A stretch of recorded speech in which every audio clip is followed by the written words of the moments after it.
Now it's time for Open House, sponsored by Pyramid Heating and Cooling. Out on the job site, there are so many different trades. You got the electrician, you got the plumber, you got the HVAC technician, but there's one important one that has been getting forgotten on the job site, which is kind of new to some people, the integrator. Today we have Josh Christian from the Home Technology Association. Welcome to Around the House Northwest, my friend. Thanks, Eric. Glad to be here. Great to have you on here, man. You know, it's one of the things that, well, we used to call him the low voltage technician, or there's a lot of different names that we saw in the 90s and 2000s. But let's talk really about what an integrator is and how we need to have them on a project because, well, they need to go out a lot earlier than just about anybody thinks. Absolutely. Yes, they definitely need to be on a project early. So the evolution of a home technology integrator goes back probably as early as the 80s, and they were called the AV guy. It was kind of the slang term for this person that would come in and install AV, right? Audio and video in the house, such as putting speakers around the house and mounting TVs. And the emerging thing in the late 80s called home theater, who was going to put that in? The AV guy. But this industry has really grown and evolved a lot since those early days in the 80s, where the term technology integrator really is the right term because they integrate so many technologies, typically low voltage technologies. So going from those audio video roots, it's grown into other things such as smart home or home automation, as it used to be called, where you have controls that make the house very user friendly. And those controls that they put in can control the home subsystems, such as the climate, alarm, music, even pool and spa controls and security, all under one unified app or control system. So that started then motorized shading and draperies, lighting control systems, because we all hate those banks of multiple light switches, right? 4, 5, 6. I think we can all say we hate those 12 switches on the wall when you walk in. Yeah. So that they're putting the integrators are typically putting in the smart lighting systems where you just have one simple gang of a keypad that now controls our house in so much more intuitive way. So and then that also keep growing. This industry keeps growing as technology does. So Wi-Fi, internet, that is like the fourth utility in your house now, right? These integrators are installing and putting that, and they're typically putting in the surveillance and security as well to make sure that all the occupants are safe and secure in their home. So this integrator is a big job. It's a big umbrella with a lot of technologies underneath them, and emerging trends that are coming out too that fall under them are energy management, such as having energy security in your home. And also wellness is a growing topic too. Keep the air quality in the house as clean as it can be and set up some automations that way. And so they integrate all those different technologies and importantly, they integrate with other players on the build, such as the architect, designer, and other subcontractors like HVAC and pool and spa controllers and such to make sure that all those technologies all play well with each other. Right? Well, it's interesting, Josh, because nowadays they got to come in almost before the plumber, for instance. I've got a high-tech shower system.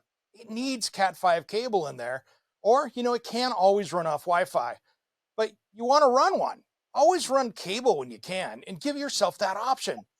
But really, you need to have that in early before the electrician and those guys come in because so many times you have a controller or something that needs to mount there.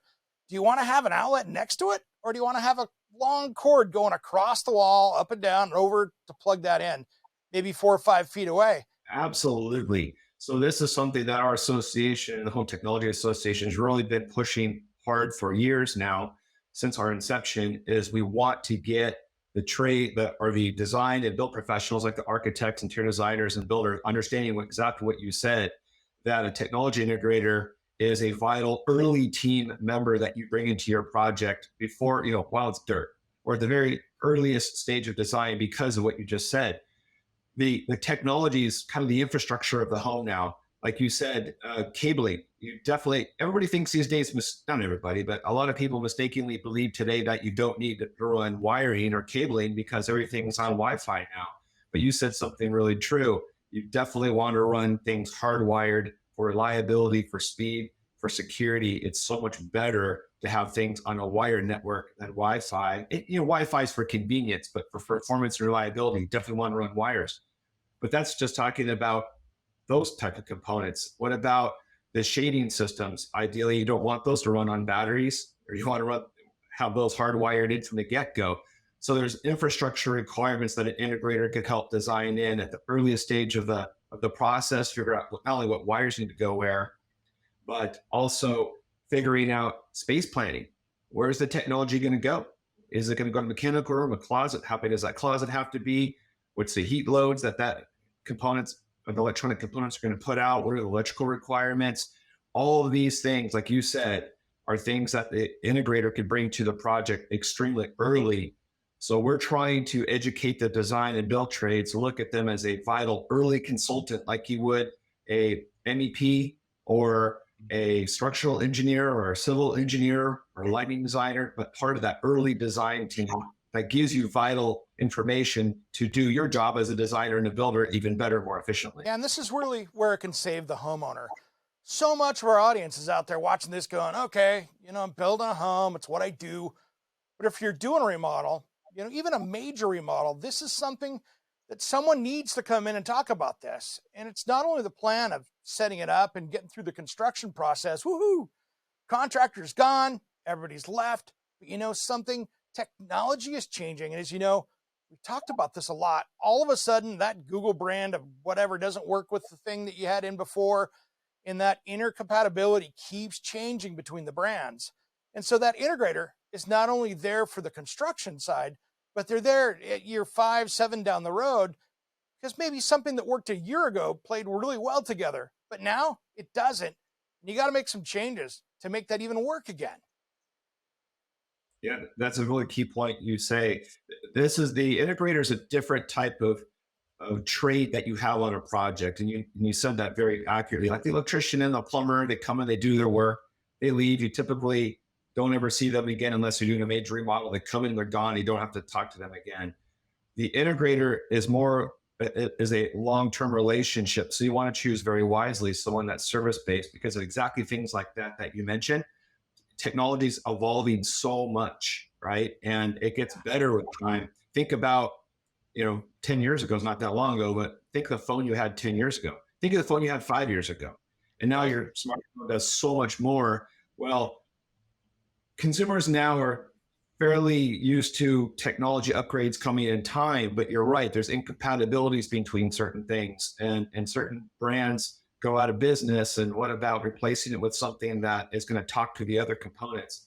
It's a full-time job for the integrator to stay on top of this, because it's a continually evolving landscape, but that's who they're there for. You as a design build professional, and for clients, they become the technology consultant advisor, the guru that you call for all things home technology. That's what they do. They stay up on top of this to make sure that it runs and functions as smoothly as possible.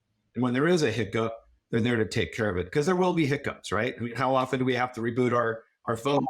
The router, right? whatever happens. else. I mean, that's just on your internet provider, let alone everything else. And there's so many things out there that are smart, and they're smart in a good way. I'm not talking about that rice cooker that gives you the weather. That's a big old who cares to me. But really what I'm talking about is maybe that outlet you need to have the electrician put in down in your crawl space, so you can have that emergency water controller that detects the leaks. That'll notify you when you have a pipe burst in the wintertime, or even tell you that your sump pump's not working.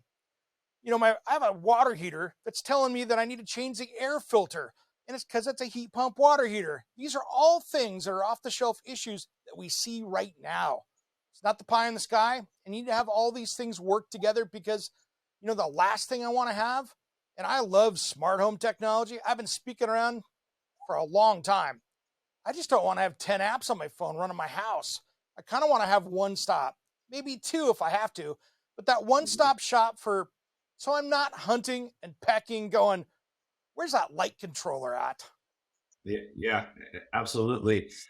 That's a good question. It's a question that comes up a lot, or that question about we're all used to apps now and how great they are, right? The whole app world we're living in. And we quickly get used to those apps. And then you're like, oh my gosh, I got to run an app for my climate, an app for my music, an app for my lighting, an app for my shades. It could get out of control. So this is something that an integrator could consult with, because there's pros and cons by having a single app approach or running multiple apps. So an integrator could do both of those, help you pick stuff that is the easiest to use. But a lot of people really love the single app approach, where all those different, instead of going into apps for all those things, one app rules them all.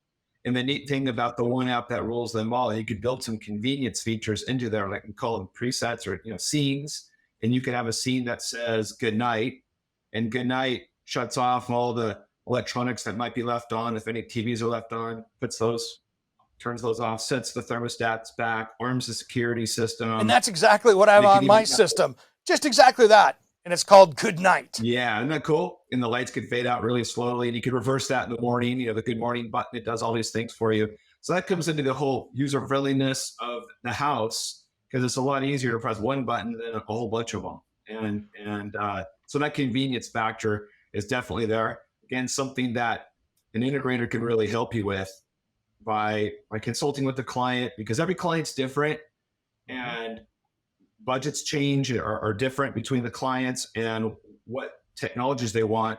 But an integrator is there to be your guide, if you will. You're almost like your technology Sherpa, to figure out, do a needs analysis, show you what's out there, and then pick the appropriate technologies and put them in and make it all easy to use. And that's the reason why I wanted to have you on today, was just really trying to set that expectation out there so we can really be able to define what the role is for the consumer out there that's thinking about taking on these projects, trying to find the right people to help them on the job. Josh, thanks for coming on today, man. I really appreciate it. And I really like what you guys are doing for consumers out there with the Home Technology Association.